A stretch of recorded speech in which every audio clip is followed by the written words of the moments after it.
Okay, got some stuff done there with Zach, and then also ate whatever I could. And now we need to finish this. We got an hour and a half left of this quest. And then I'll be back on the game tomorrow to do the entire event. We made it to Amanoma Smithy! Ah, it's been a while. So what did he change? Pardon me, I'd like to ask a question if I may. Of course. Go ahead. About the Raiden Gokuden. Can you tell me the story one more time? Oh. Now there's a question I wasn't expecting. Very well. I'll tell you what I know once more. The once renowned Raiden Gokuden, comprised of 5 branches. Amenoma, Futsu, Ishin, Hyakume, and Senju. The art of forging practiced by these 5 clans was first taught to them personally by the almighty Shogun. Over time, the 5 branches diverged from one another as generations of bladesmiths honed and perfected their craft until they became 5 distinct traditions. Most of the great swordsmith clans of old have since fallen into decline, and for a long time, only the Amenoma branch kept its art alive. But fortunately, Kaedehara Kazuha recently returned to Inazuma and took up the mantle of the Ishin art. Now, 2 clans remain of the original Gokuden 5. If my memory serves me right, you yourself were present when he forged the Ishin blade. That we were. Oh, yeah, we were! Paimon remembers that now. We learned a bit about the decline of the Raiden Gokuden then, too. It seems like such a shame. What was the reason behind their decline? That, my friends, is a tragic tale indeed. In fact, this was not made known to me for most of my life. All these years, I knew of those great clans' demise, but never the cause. Only recently, when the question was on my mind, did I ask Kaedehara Kazuha about this. He told me that, as we are both heirs to a branch of the Raiden Gokuden, it was right that I should know the truth. There is no harm in telling you, but I must warn you. It is a dark and sorrowful tale. The Raiden Gokuden were the targets of a murderous rampage by a vengeful bladesmith. Vengeful? Why? 400 years ago, so I'm told, there was a catastrophic malfunction in Tatarasuna's furnace. One brave swordsmith heard the commotion and chose not to flee, but he rushed to the scene, hoping to prevent a disaster. Tatarasuna was home to a state-of-the-art forging and smelting operation in that day, and overseeing it was the armory officer. His surname was Niwa, though he had family ties to the Kaedehara clan. Knowing that they had just one chance to save countless lives, Mr. Niwa and the swordsmith leaped together into the furnace. The furnace quickly stabilized, but neither of them made it out. The smith's death, though heroic, dealt a devastating blow to his family's fortunes. His orphaned son was left to fend for himself, and grew up deeply resentful at the world. In his heart, the whole of Inazuma was culpable in his tragedy. He hated the almighty Shogun for her apparent indifference towards his father's death, and he hated everyone who had done nothing to try and save him. Powerless and destitute, the only legacy he had to pass on to his children was his hatred. Generation after generation bore this grudge, living in utter misery. Alas, if only the story could have ended there. But 100 years ago, the then head of this family reached the end of his wits. He could bear their fate no longer, and yet he could do nothing to change it. Finally, he made a drastic decision to take revenge on the Raiden Gokuden. In doing so, he sought to vent his pent anger and shake the very foundations of Inazuma's forging industry. In his fury, he murdered indiscriminately, killing even bladesmiths from the Hyakume clan, which he belonged to. His goal was absolute, the devastation of all of the Raiden Gokuden. But when he came to the Kaedehara and Kamisato clans, his killing spree came to an abrupt end. He failed to catch them unawares.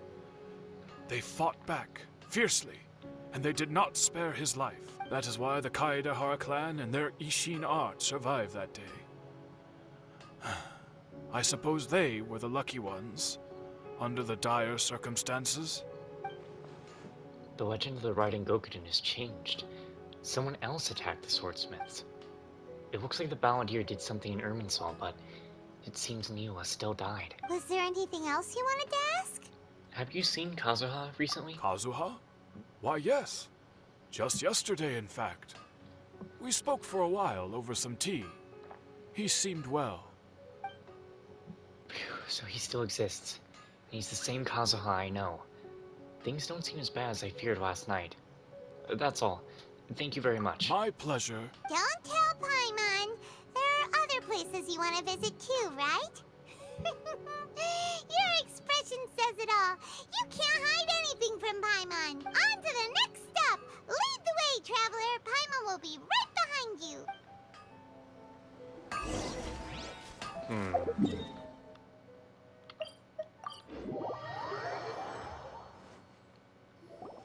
We're here.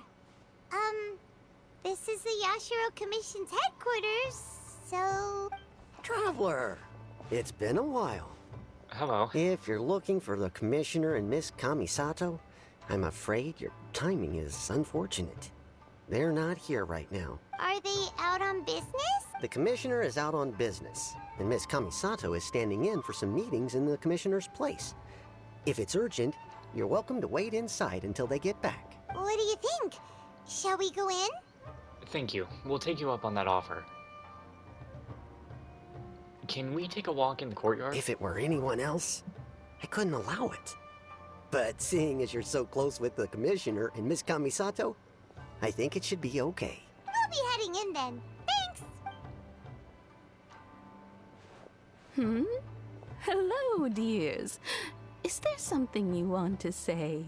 Ma'am, can I ask you a couple of questions? Of course, traveler. Yes, I know who you are. Miss Kamisato has told me about you. What would you like to know? How are the Commissioner and Miss Kamisato these days? Oh, they're both very well indeed. Lately, Miss Kamisato has been rather busy attending all kinds of meetings and occasionally paying visits to some local organizations on the Commissioner's behalf.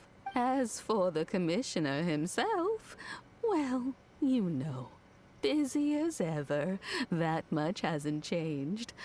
Although, he does seem to be in a rather good mood these days. So pretty much business as usual in the Yashiro Commission, huh? Very much so. Ayato is still the Yashiro Commissioner. Ayaka is still the lady of the house. No changes there. As far as I can see, nothing's changed in the Yashiro Commission either. I was expecting as much, but it's still a big relief to know that the Kamisato siblings are both safe and well. Well, got any more questions? That's all for now. Many thanks. You're very welcome. In fact, I would love nothing more than for you to come and visit more often. But I'm sure you must be far too busy to have time for that. Miss Kamisato talks about you all the time. She seems so thrilled to have you as a friend, and she's always saying how talented you are and how much she admires you. I must say, many things in Inazuma seem to have taken a turn for the better since you arrived here. So you're not just Miss Kamisato's knight in shining armor, you know. You're a hero to us all. I mean it. Whenever the Commissioner dines at home, Toma always joins him. I always find myself at my most relaxed when I'm serving the two of them and listening to them chat away. The commissioner has such a busy schedule that he doesn't always have the chance to take his meals at home. But given the opportunity, he always prefers to dine here. They say it's because Toma's a much better chef than most. Oh, the commissioner is so fond of home comforts. They get to talking about you sometimes too, you know. Always with a very fond tone. The way one would talk about dear old friends around whom one can truly be themselves. Miss Kamisato occasionally joins them as well. Whenever the whole family gets together and they start talking about people they've met and experiences they've had, you always get a mention. It's been many years now since the late Mr. and Mrs. Kamisato passed away. Much has happened in the Kamisato clan in that time. As someone who is old and gray enough to have watched their son and daughter grow up, it makes me so happy to see them meet a dependable friend whose company they enjoy so much. So, in the future, if you ever do have the time, please know you are always very welcome at the Yashiro Commission headquarters. There will always be at least one old lady who would be delighted to have the pleasure of your company. Thank you. The people of the Kamisato clan are very dear friends to me. Wonderful. Thank you. Paimon likes it here too. Also, you were saying something about the food here being really great. Paimon's itching to try it. We may just have to invite ourselves around for dinner sometime. Paimon meant we should come pay a visit again real soon. Ideally around dinner time. Of course. You're always welcome. Alright, goodbye for now. Where are we going next? To Tardsuna. Great! Goodbye, ma'am! Don't worry, we'll see ourselves out. All right, then. Take care now. Hope to see you soon. Oh, are you two leaving already? Yep, everything's taken care of now. Don't worry. Very well. Safe travels. Goodbye. To Tardsuna.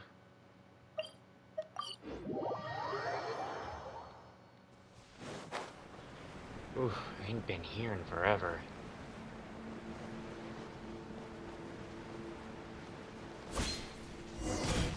Xavier? Well, here we are. But what are we looking for? Something or someone? Do my eyes deceive me, or is that the Traveler and Paimon? Xavier? What are you doing here? Xavier? What the fuck? I was in the general area, and now I'm in this specific area. There, that's me. So what about you two? We have some questions and thought you might be able to help. Do you know much about Tardsuna? Certainly do. I've researched the furnace here in some depth. If there's anything you want to know, just ask away. How well do you understand the history of this area? Like the back of my hand. Make no mistake, I have been here a good many times before. Not only that, but I've met people in Inazuma whose families used to live in Tatarasuna years ago. They said it's all true, the history here. Go on, I'm listening. Oh, well, it's a long story, don't you know? The tale of Tatarasuna starts a long time ago. I'm told that its history is one of the most foremost forging and smelting operations in the nation. Goes back around 1,000 years. Still, the furnace has had a couple of serious maintenance issues along the way. A couple? When exactly? One was just in the last few years, the other was several hundred years ago. A fun fact, I'm not the first Fontaine tech guy to come and work on it either. There was a guy back then too. They say he was a mechanic who consulted on a technology upgrade. It seems like the technological collaboration between our two nations goes back a long way. How about that? Mechanic, huh? Looks like the doctor still sabotaged the furnace, leading to all the ensuing chaos. Hey, weren't you gonna ask Xavier something about the Tarasuna? Come on, ask already. I am. Oh, I didn't realize you two were here for a history lesson.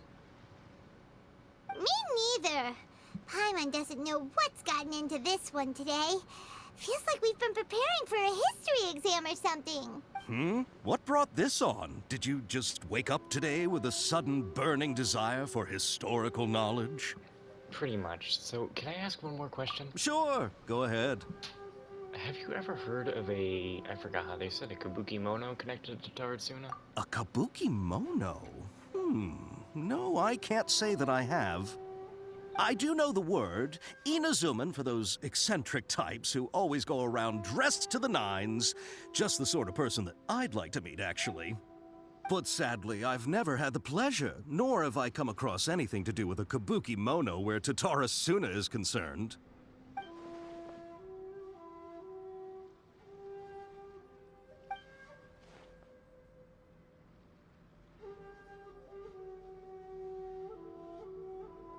Of course! Don't mention it. Oh, we're leaving? Okay, bye, Xavier. Oh, you're most welcome. More than happy to help. Farewell. Looks like you got all the information you're looking for. Time to go back and see Lesser Lord Kusanali. Sure, but what's up with you today? Whatever it is, it seems like it's really troubling you. Keep your smile, Spinal Crocodile. No What matter the what fuck? happens, Paimon will always be there for you. Alright. Come on, you gotta keep it together. Why don't you grab something to eat? You can't go facing life's challenges on an empty stomach. All right, let's head off and go meet Nahida. Okay.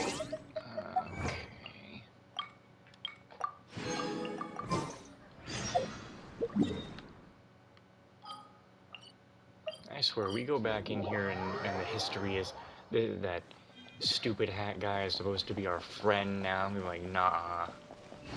I'm gonna go back in the original time. Those two Hey, again. it's them!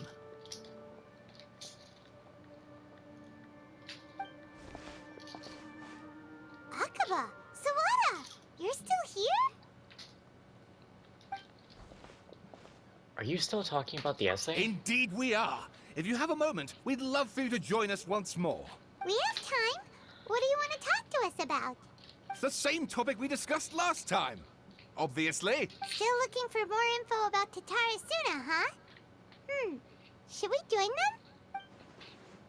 Perfect. These two have researched Taratsuna's past. Let's hear what they have to say. Unfortunately, we haven't made any real progress. The article that you let me read last time was great. Can I read it again? Huh? Oh, of course.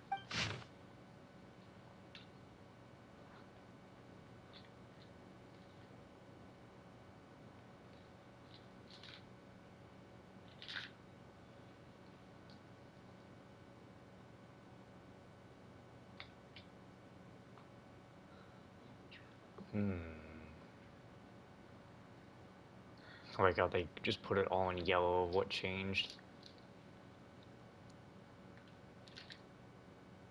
I presume you'll want to read mine as well. Here.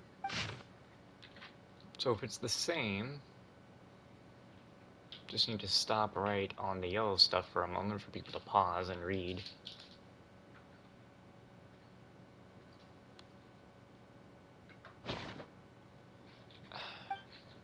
The content has changed. Another effect of tampering with the information Ermin saw. The balladeer said he'd erased 2 of his names. If he really succeeded, it must have taken all of its might, but still. Well, what do you think? A masterpiece. Hey, Traveler, remember how last time Akaba was saying how he wished he could gather more information about all this? Well, They just got back from Inazuma. So how about we tell them what we learned? Sure. What did you find out? Something big? It's a long story. Basically, we have some friends in Inazuma, and... Wow. So many new details. Thank you so much for sharing that with us. Well, well. So it all comes down to one man's desire for revenge. Huh. You heard this from a member of the Amanoma clan, you say? Then I guess it must be true. Ugh. So there's no ghost story here after all. This new information actually lends further credence to my hypothesis. Evidently, swordsmiths were seen as having an incredibly prestigious role in society those days, to the extent that harming them was conceived of, at least by the perpetrator, as a way of exacting revenge against those in power. Yes, okay, point taken, you were right. But that doesn't mean I can't carry on with my novel. And they're back at it. These guys are really into this. We've got some things to take care of. Bye for now. Oh, so sorry. Look at us, prattling on about our projects and ignoring you. Thank you so much for the information. You're welcome. See ya. Keep us in the loop if you find out anything else. Will do.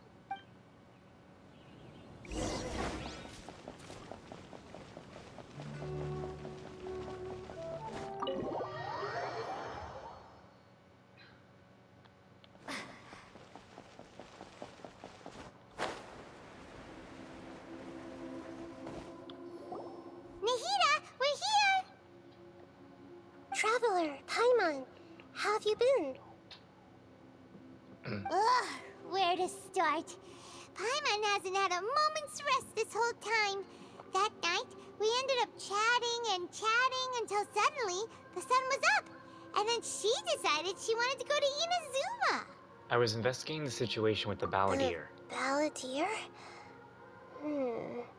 It sounds like some kind of code name. Oh no. You look troubled. Is there something you need to tell me? Even Nahida doesn't remember. Just like last time. Any changes to Irminsul affect her as well. The Balladeer acted quickly. He finished erasing himself before Nahida could stop him. I'm the only one who still remembers the things that were erased. Once again, I am the record keeper. Traveler? Hey, what's wrong? You look so upset. There are things that have happened that only I can remember. I have to tell you the truth.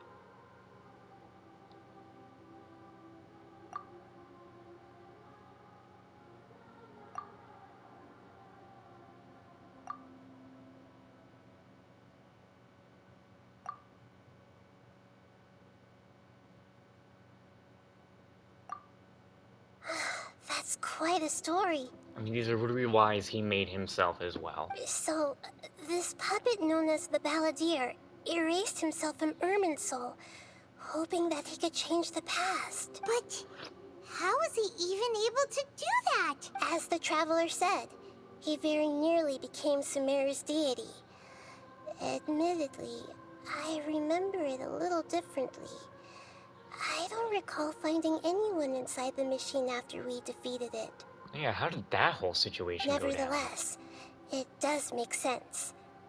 If someone were to successfully erase themselves from Irminsul, the world would change to reflect the new reality. So, you believe this person really existed, and we just don't remember him because... well, because he literally changed the world? Yes. Theoretically speaking, it is possible to do this. But I'm struggling to imagine the kind of person who would dare go through with it. The Traveler comes from a world beyond to that. That's why there's no information about her in Irminsul. And it also explains why any changes to Irminsul wouldn't affect her. So if there's anyone in the world capable of retaining memories from a past that has been rewritten, it's you. It's quite incredible when you think about it. You can say that again. Paimon's having a hard time understanding this Balladeer guy's motivations. Why did he do it? I can only make inferences based on the information we've been given. As for what kind of person he was, only you remember that. I'm not really sure. We were enemies after all. I don't know his perspectives on all of this, so I can't say why he did something so extreme. Did he want to reset everything, or save someone? Or did he want to completely undo his existence? Everything can be set right. It's time to solve this once and for all. Maybe that's all there is to it.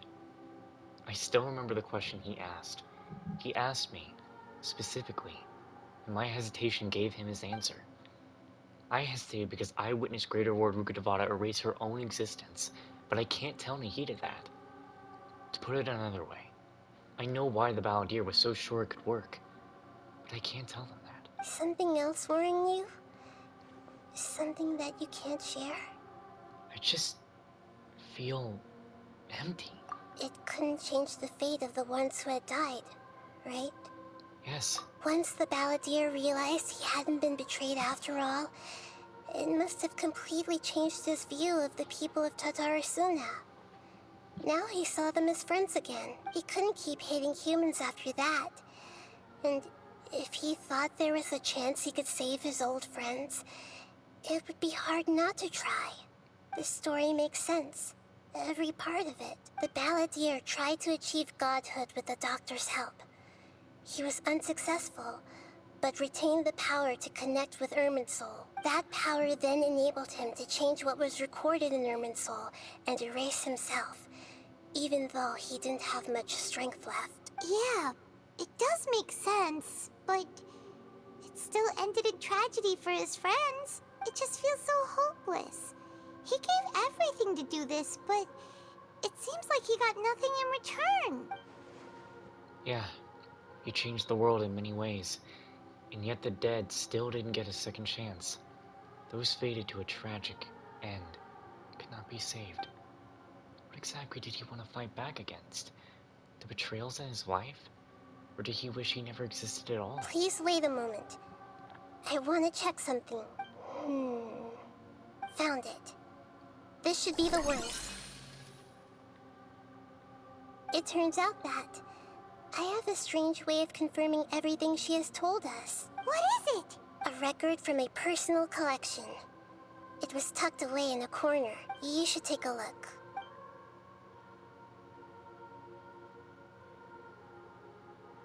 Is this a fairy tale?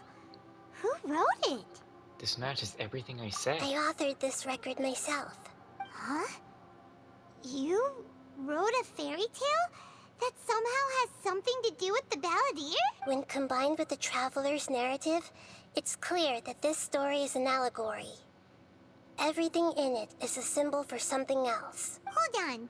So this record survived from the past? Yes. Any information about the Balladeer or the Kabuki Mono and other records will have been changed.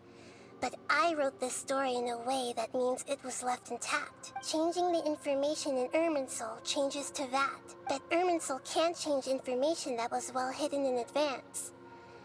I guess I must have written this story as a backup before the Balladeer entered Irminsul. That's incredible! What a great idea! And sending the Traveler into Irminsul with the Balladeer must have been a further precaution. I knew she'd remember everything. This story is abstract enough that it still resonates with the present information recorded in Irminsul. But if we connect all the different pieces together, the true story that emerges is the one she told us. The now erased life of the Balladeer.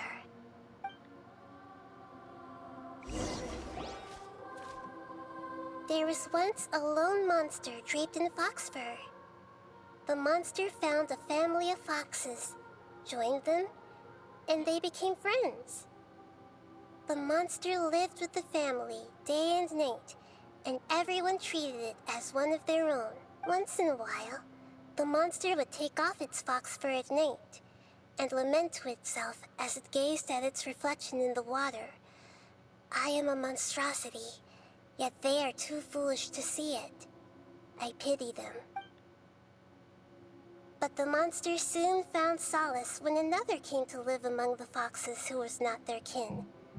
A kitten, carved from the wood of a white tree who had been abandoned by the humans. The kitten too wished to become a fox, but its tail was too slender, and it could not grow a coat of richly colored fur.